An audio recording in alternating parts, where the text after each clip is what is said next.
c'est à la fois une philosophie qui est inspirée de différents courants. Euh, Paolo Freire, la pédagogie des opprimés, Johanna Macy, l'écologie profonde, le travail qui relie. Les sagesses aborigènes aussi. Il y a vraiment une très forte connexion avec notamment un peuple aborigène qui, du coup, en Australie, qui amène une autre manière de voir et de vivre, en fait. Donc, vraiment un ancrage ouais, profond, éthique et philosophique, où on ne se voit pas juste en tant qu'humain qui essaye de faire des trucs, mais en tant que vraiment partie intégrante de nos communautés humaines et puis de la nature au sens large. Et du coup, bah, ça change un peu les perspectives dans la manière de lancer tel ou tel projet. Donc ça, c'est une dimension de Dragon Dreaming. Une autre dimension, c'est le modèle que John Crofts a développé. La question source qui l'a guidé, c'est qu'est-ce qui fait qu'il y a des projets qui aboutissent, qui réussissent et d'autres qui n'aboutissent pas, qui bloquent. Et particulièrement chercher à comment lever ces blocages-là, et particulièrement dans les projets dont on a vraiment besoin pour réinventer notre monde, en fait. Et l'entreprise de demain, vu que c'est aussi un sujet qu'on va aborder. Et du coup, John Crofts, il a rien inventé en fait, mais il a conjugué plein de choses qui existaient. Et, euh, et pour moi, Dragon Dreaming, c'est une manière de capter de manière assez précise, forcément imparfaite, mais assez précise, le processus naturel du vivant, en fait, de comment se réalisent les choses, et de pouvoir se mettre dans le flow d'un projet ou du développement d'une organisation, se mettre dans le flow. Et quand on n'est plus dans le flow, ben, repérer où est-ce que l'énergie est bloquée. Un peu comme de l'acupuncture, ça permet vraiment de diagnostiquer très précisément à quelle étape, soit il y a un excès d'énergie et du coup ça déséquilibre tout, soit il y a un blocage, un déficit d'énergie. Donc ça donne des repères concrets voilà, pour s'y retrouver et puis pour agir.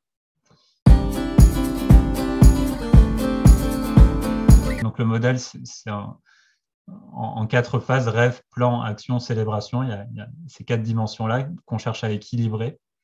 Donc déjà, une première question qu'on peut se poser, c'est dans mon projet, est-ce que en temps, en énergie, voire en budget, je suis à peu près équilibré dans le temps passé à rêver, concevoir, définir la vision, planifier les choses, agir, réaliser, célébrer, se donner le temps du feedback.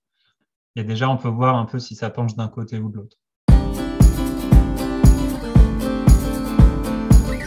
Il y a des outils aussi spécifiques pour rêver ensemble. Le cercle de rêve, c'est un des outils phares, un outil de planification qui est assez déconcertant parce qu'il y a toute la vision justement aborigène, la vision du temps en fait, qui vient nous mettre dans une dimension non linéaire d'un projet.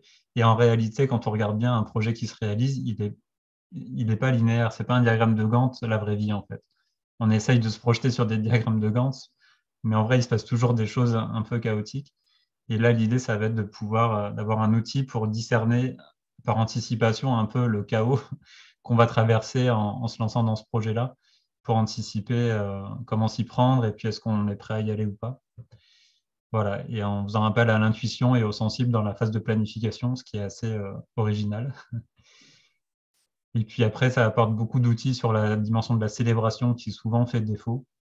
Donc, plein de manières de se donner du feedback et d'avoir du feedback pour soi-même déjà. Est-ce que je me sens toujours à ma bonne place dans le projet? Est-ce que j'ai envie d'évoluer? Voilà, se réajuster et pas seulement à la fin du projet. Je ne sais pas si le projet dure 6 mois, 1 an, 3 ans, se dire, OK, on fait un temps de feedback à la fin.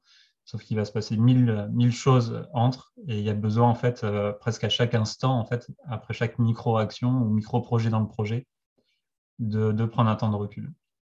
Et ça introduit aussi une dimension fractale, en fait. C'est un peu comme un chou-fleur. Il y a le chou-fleur, puis si on zoome en petit, il y a un autre chou-fleur. Et du coup, c'est une vision poupée russe quoi, des projets. Et du coup, cette dynamique des 4 phases que j'ai citées, ça s'applique à toutes les échelles et ça met de la fluidité à tous les niveaux, quoi. Voilà.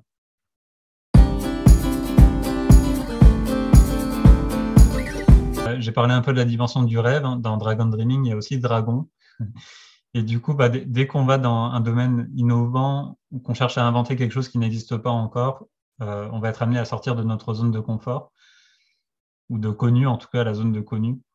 Et du coup, je vais être confronté à mes propres dragons intérieurs, c'est-à-dire mes peurs, mes résistances, mes autosabotages.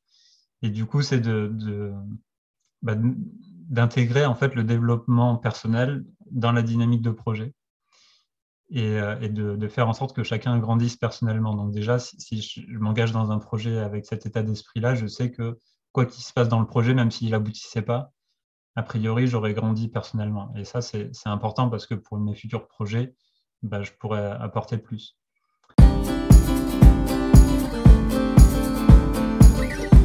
Un des indicateurs principaux dans Dragon Dreaming, c'est à quel point j'ai de la joie de faire ce que je fais.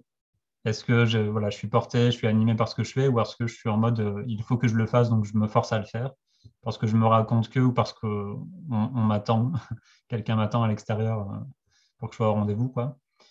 Et du coup, bah, si je me force à faire quelque chose, ce qu'on se dit, c'est qu'il y a un truc qui bloque quelque part. Normalement, on devrait être dans le plus souvent possible, en tout cas dans le flow. Donc, bah, la question, elle est simple. À quel point je me sens joyeux et enthousiaste de faire ce que je fais dans tel projet? Et qu'est-ce que je fais que je suis peut-être à 5 sur 10? Donc, si je ne suis pas à 0, déjà, ben, célébrer que je suis à 5 sur 10. Donc, il y a des choses qui m'enthousiasment. Qu'est-ce qu'il faudrait pour que j'aille jusqu'à 10? Donc, voilà, je suis vraiment enthousiaste.